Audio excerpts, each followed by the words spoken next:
regresamos aquí a Fórmula Financiera y la otra gran nota del día es el debate entre Kamala Harris y Donald Trump y tenemos a Fausto Pretelín, analista internacional. Muchas gracias por tomarnos la llamada.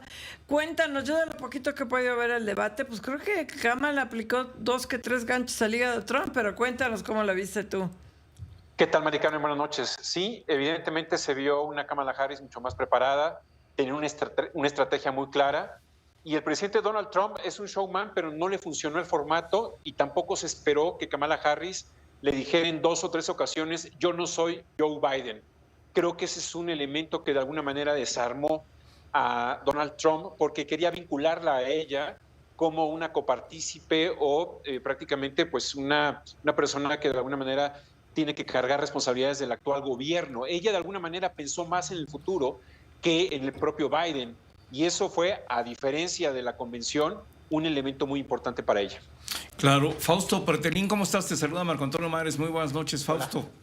Marco Antonio, gusto en saludarte. Igualmente, es el primer debate y sin duda, pues para México es muy importante, a pesar de que hoy estamos todos con el foco de atención en la reforma judicial, este proceso de aprobación y las manifestaciones que se están dando en las calles alrededor de la sede alterna. Pero Fausto, ya ¿salió México al debate o solamente se ha mencionado el tema migratorio de manera indirecta? Pues México tiene que ver. Lo mencionó una sola vez y lo hizo Donald Trump en referencia a los chinos que fabrican coches, automóviles aquí en México. Fue la única referencia.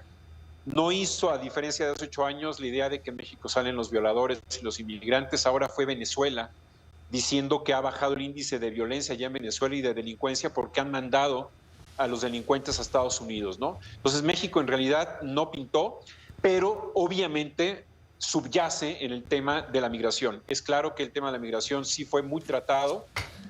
Donald Trump con generalidades, maximalista, por supuesto, pero Kamala Harris lo arrinconó cuando dijo que él no quiso aprobar este programa bipartidista que propuso el presidente Biden y que de alguna manera él, dijo Kamala, les llamó por teléfono a sus amigos republicanos para decir no lo acepten porque me va a perjudicar a mí.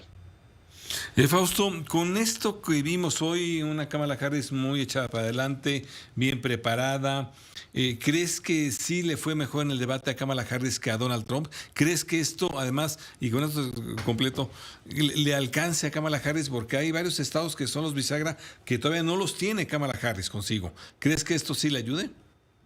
Bueno, habrá que separar, José, buenas noches. La primera es claro que sí va a ganar o sea, sí ganó el debate desde mi punto de vista, porque sí desconcentró a Donald Trump. Donald Trump se ve que se preparó muy mal, en el sentido de que parecía una piedra inmóvil, nunca volteó a ver a Kamala Harris, con una excepción quizás cuando hablaron de que uno de los 2 periodistas le preguntó sobre el color de piel de Kamala Harris, la polémica que se abrió alrededor de si era negra o no era negra. Ahí de alguna manera arrinconó un poco el propio periodista a Donald Trump y él soltó, no me importa. Ahí fue el único quizás movimiento con la cabeza que hizo hacia ella, pero se mostró como una piedra ante todo el debate y eso creo que es un error garrafal, ¿no?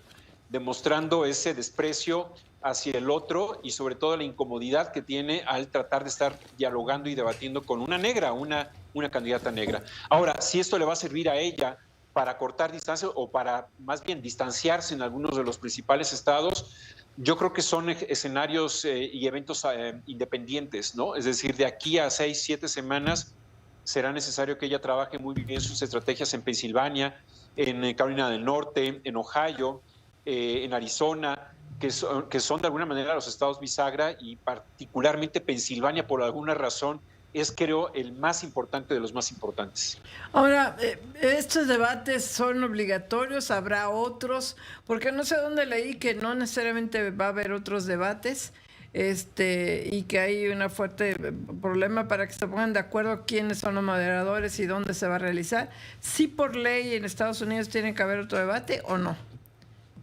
No, por ley no puede haber ya otro debate. En realidad depende de ellos dos, depende de sus equipos de campaña. Es claro que para Donald Trump ya no quisiera tener otro debate, sobre todo si de alguna manera se da cuenta que hoy fue un perdedor, es decir, no le hizo bien.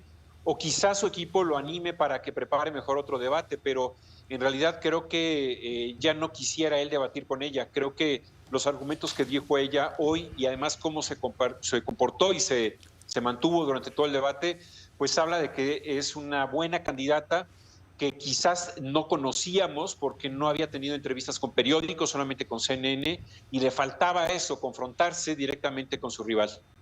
Sí, Fausto Pretelín, analista internacional. ¿Cómo llegaron ambos candidatos, de acuerdo con las apuestas que se hacen, las encuestas que se realizan en Estados Unidos? Me parece que llegaron en términos pues muy parejos. Sí, totalmente. La encuesta del domingo de New York Times era un punto porcentual arriba Donald Trump en términos generales, pero ahí si hacemos el enfoque hacia los 6, 7 estados bisagra, están prácticamente empatados, hay que decirlo. Ligeramente en algún punto, 2 puntos Kamala Harris en algunos de ellos, pero la moneda está en el aire. Creo que el efecto de la convención demócrata concluyó. Comenzó muy en ascendencia o iba escalando, digamos, las encuestas Kamala Harris. El efecto de la salida de Joe Biden le ayudó mucho, pero ahora vienen 6, 7 semanas muy duras, intensas, en donde tienen que hacer campaña muy fuerte en esos grandes estados que son los clave para poder ganar las elecciones. Fausto, el tema de migración parecería haber dominado, no el debate, pero sí ha dominado mucho la parte del proceso electoral entre Kamala Harris y Donald Trump. El proceso de migración, el tema de migración parece que es una parte clave. ¿Quién crees que gane esto? ¿Cómo ves las posturas? Bueno, yo creo que los republicanos tienen mucho más confianza, obviamente, en Donald Trump y muchos quizás indecisos también ubiquen a Donald Trump como el candidato que les ofrece más seguridad versus Kamala Harris, porque tiene una visión de que los migrantes son delincuentes, ¿no? Y esta idea de que son delincuentes, escaparon de manicomios, hoy lo volvió a decir. Creo que tiene mucha atracción para un segmento de los republicanos. No sé si para los que duden los que están dudando por quién votar, pero pues ahí tendrá que hacer esta referencia a Kamala Harris de que ella junto con Biden hicieron un trabajo exhaustivo, sobre todo en el último año de gobierno de Biden, en donde prácticamente se acerca a las peticiones que hacen los republicanos. Ya Kamala Harris ya no está en contra del muro, Kamala Harris ya no está en contra de que haya más policías en la frontera. Creo que lo que ocurre en Alemania, lo que ocurre en Europa, ha llegado a Estados Unidos y los demócratas también han comprado esa idea de que es necesario para ganar elecciones tener una campaña o tener una estrategia de seguridad muy fuerte y vincular la migración con el tema de la seguridad. Ahora, el tema económico en el debate, hay grandes dudas o grandes también diferencias entre Kamala Harris y Trump. Por ejemplo, todo lo que es impuestos. Biden tenía un programa muy agresivo para subir los impuestos. Creo que Kamala Harris va como a la mitad, que no suban tanto como Biden, mientras que Donald Trump quiere bajar la tasa corporativa. ¿Cómo crees que va a votar aquí el sector empresarial y Wall Street a la hora de la hora entre un candidato una candidata que promete subir los impuestos, no tanto como Biden, y otro que promete bajarlos? Sin lugar a dudas será un referente. Creo que Wall Street tiene más confianza en los republicanos, en Donald Trump. Él está a favor de la desregulación. Él quiere nombrar a Elon Musk como de alguna manera, pues dentro de este comité que quiera desregular los impuestos.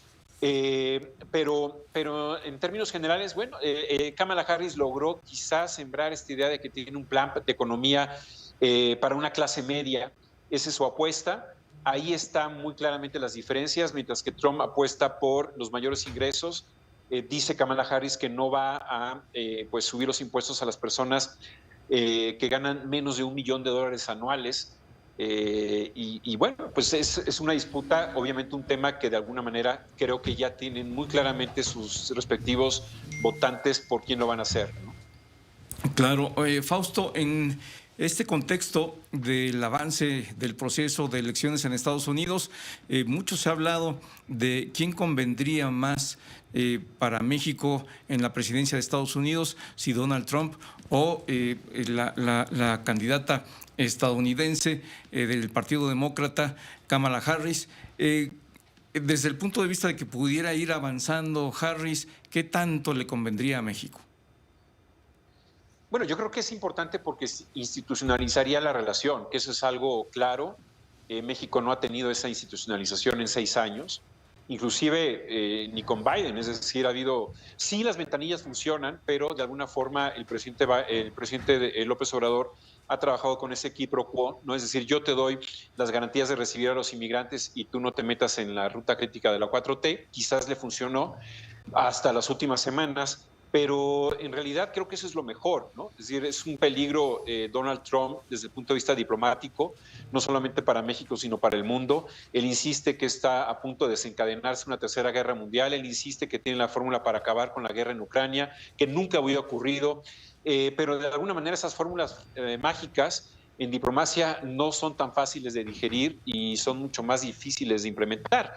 Entonces, yo creo que para México, dada la situación actual, con una diplomacia muy dogmática y no de Estado, creo que lo que más conviene es institucionalizar la relación. Desde luego, pues Fausto Pretelín, desde luego analista internacional, muchas gracias por este tema del primer debate y Gracias, yo creo que no va a ser el único entre Kamala Harris y Donald Trump. Muchas gracias. Gracias. Gracias a los tres. Buenas noches. Buenas noches, vamos a un corte comercial.